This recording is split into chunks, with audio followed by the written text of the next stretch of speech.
সাতক্ষীরা ভোমরা স্থলবন্দর হ্যান্ডলিং শ্রমিক ইউনিয়ন এবং ভোমরা গোডাউন হ্যান্ডলিং শ্রমিক ইউনিয়ন নবনির্বাচিত কমিটির শপথ গ্রহণ অনুষ্ঠিত হয়েছে।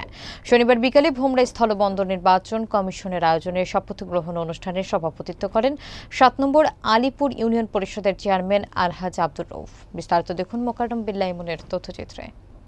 অনুষ্ঠানে উপস্থিত ছিলেন শ্রমিক ইউনিয়নের উপদেষ্টা মোহাম্মদ হাবিবুর রহমান হবি, ভোমরা C&F এজেন্ট অ্যাসোসিয়েশনের সভাপতি মোহাম্মদ আবু হাসান, সাধারণ সম্পাদক ও সহকারী নির্বাচন কমিশনার আবু মুসা, সহকারী নির্বাচন কমিশনার মোহাম্মদ আসাদুর রহমান, ট্রান্সপোর্ট মালিক সমিতির নেতারা এবং নবনির্বাচিত সভাপতি ও সাধারণ সম্পাদক সহ অন্যান্য কমিটির সদস্যরা।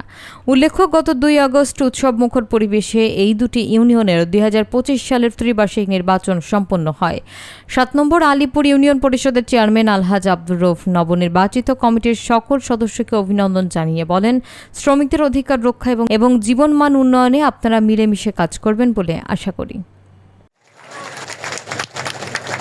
নির্বাচন কমিশনার জনাব কার্যকারী সদস্য মোহাম্মদ মনিরুল। ওকে, এবার ঠিক আছে, টাকা ভাই, টাকা এদিকে একটু।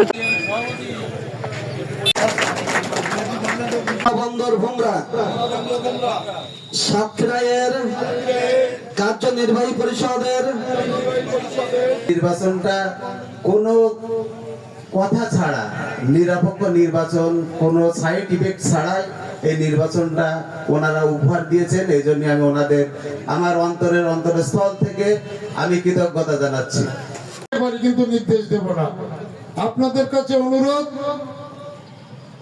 সুদীর্ঘ ১৭ বছর এই দেশের শুধু শ্রমিক সেক্টর না, এই ইলেকশনে কিন্তু অনেক ব্যাঘাত দিয়েছিল অনেক লোক, যাতে ইলেকশনটা সুস্থ না হয়। কথা বোঝা গেছে?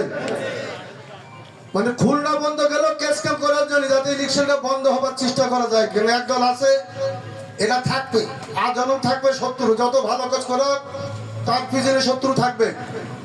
কিন্তু তারা ফেল হয়ে গেছে, মিশন পারেনি কারণ আমি বলছিলাম, দেখো তোমরা যেটা করতে চাও করো, কিন্তু তোমরা কিন্তু পারবা না আমার সাথে। কিন্তু ভাব আমার কাছে কালারিং হয় না, কালারিং হলে ভবিষ্যৎগুলো তোমার জন্য অন্ধকার হবে।